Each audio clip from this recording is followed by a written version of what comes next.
Magandang araw sa inyo mga kababayan. Mga kababayan, napansin nyo ba? Habang ang taong bayan puno ng tanong, ang Malacanang naman, video lang ang sagot at tila masayang-masaya ang Pangulo. Pero teka muna, kung maayos ang lahat, bakit hanggang ngayon walang malinaw na medical bulletin? Bakit may mga nagsasabing kapansin-pansin ng pagbabago sa itsura? At bakit imbis na malinaw ang dating sa publiko nito, mas lalo pang dumami ang duda? Mas matindi pa rito, sa gitna ng balitang tumataas ang krimen at usapin ng droga sa bansa, parang ang leader natin chill lang, nakangiti lang. Oh, normal lang ba ito? O may mas mga malalalim na kwento sa likod ng kamera?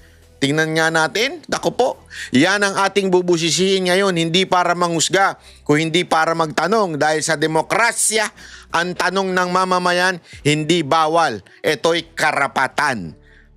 At isa pang pag-uusapan natin, etong kay BP Sara Duterte, na yung kanyang impeachment, pinagtibay ng Supreme Court ang desisyon na kung saan ay hindi tama ang ginawa ng Kamara. Naku po, pambihira kayo, oo.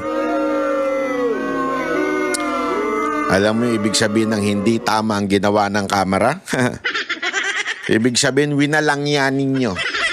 Oh, that's the truth. Winalangyanin nyo. Yan ang problema sa inyo, eh. Diba? Porket kayo ang nasa posisyon, iniisip nyo kagad lahat kontrolado na ninyo, 'di ba? Wag naman ganyan kasi alam mo, sa mundo na ito sabi nga nila ano lang 'yan panapanahon lang ika nga, 'di ba? O ngayon, sisiga-siga kayo dahil akala ninyo kaya nyo, kontrolado nyo na lahat ng bagay. Hindi, wag kayong ganun. Darating talagang panahon na yung tatawag dito yung bawi, 'di ba? Yung tinatawag nating bawi. Bawi ho ng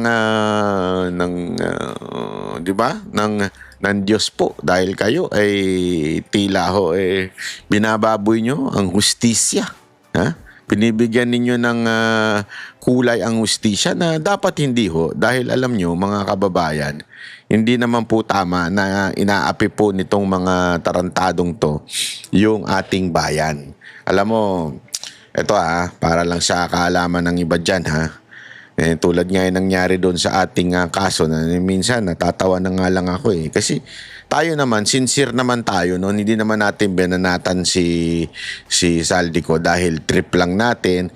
Hindi kasi may nasilip po si si Villanueva kung maaalala ninyo, 'di ba? May nasilip po si Villanueva at doon sa nasilip niyang 'yon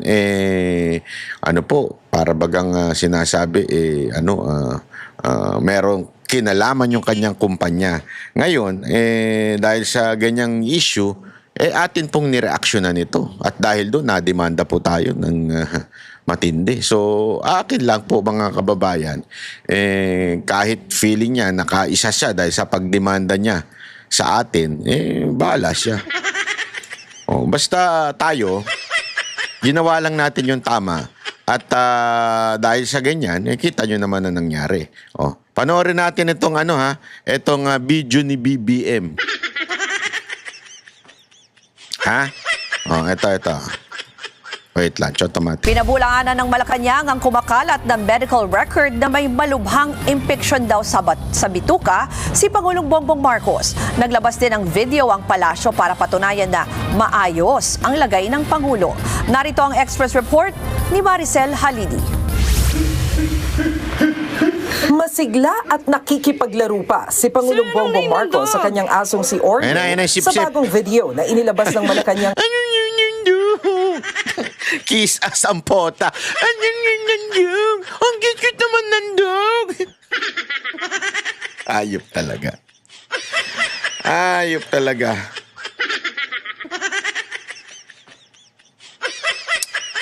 Kagabi, sa gitna yan ng ulat na pinagpahinga pa ang Pangulo habang nagpapagaling mula sa sakit na diverticulitis. Ayon kay PBBM, bagamat may mga iniinom pa siyang gamot, maayos naman ang kanyang kalagayan. Handa na rin daw siyang bumalik sa trabaho. Medyo nagtatampo sa akin yung mga doktor ko kasi sinasabi nila, wag muna.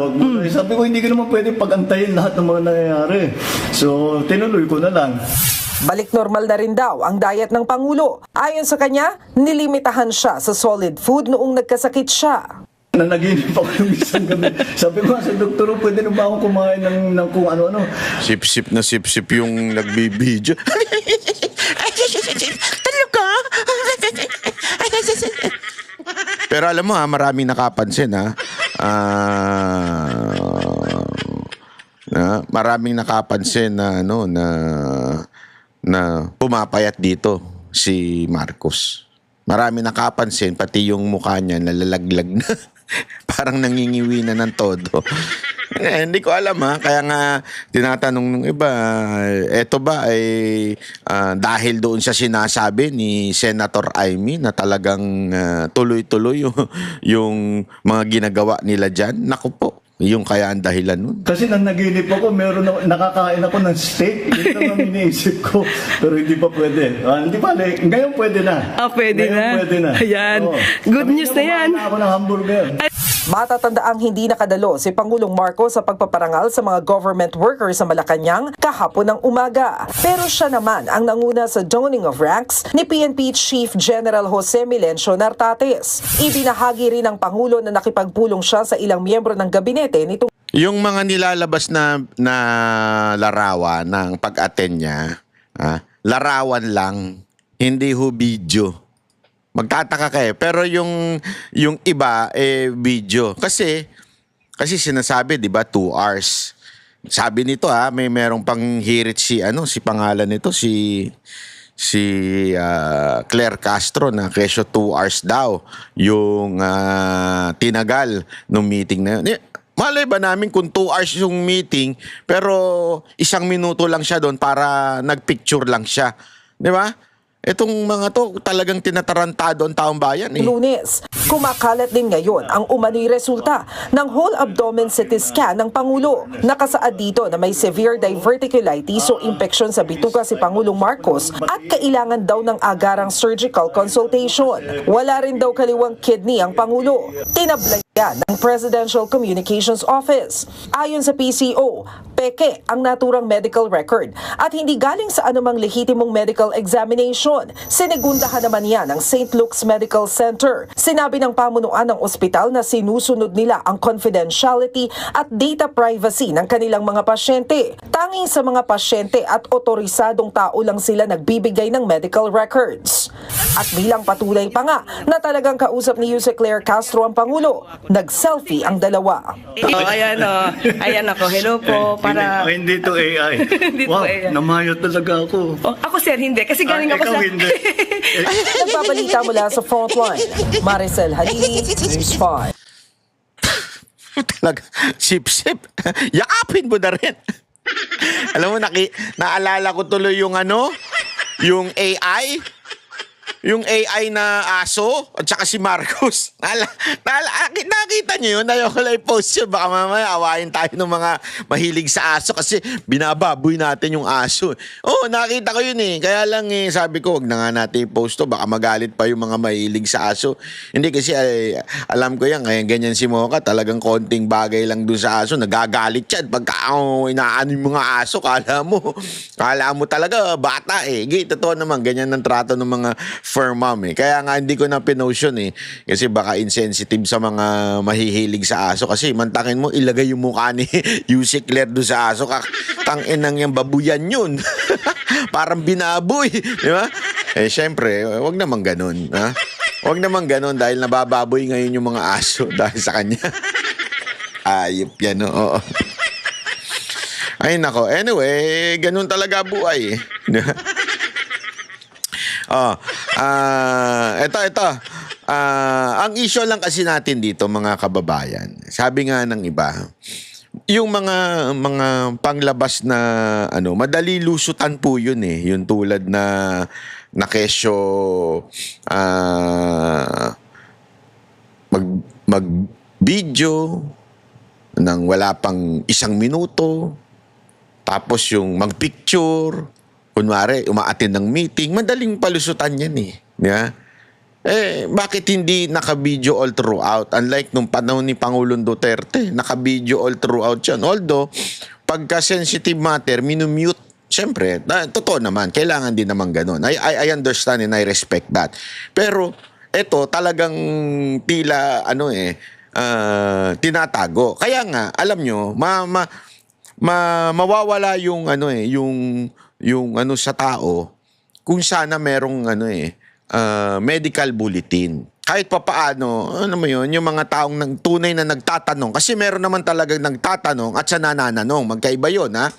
Meron na nagtatanong at siya nagnananong. Ibig sabihin na nagtatanong, talagang gustong malaman ang sagot. Meron naman yung nananong dahil lamang sa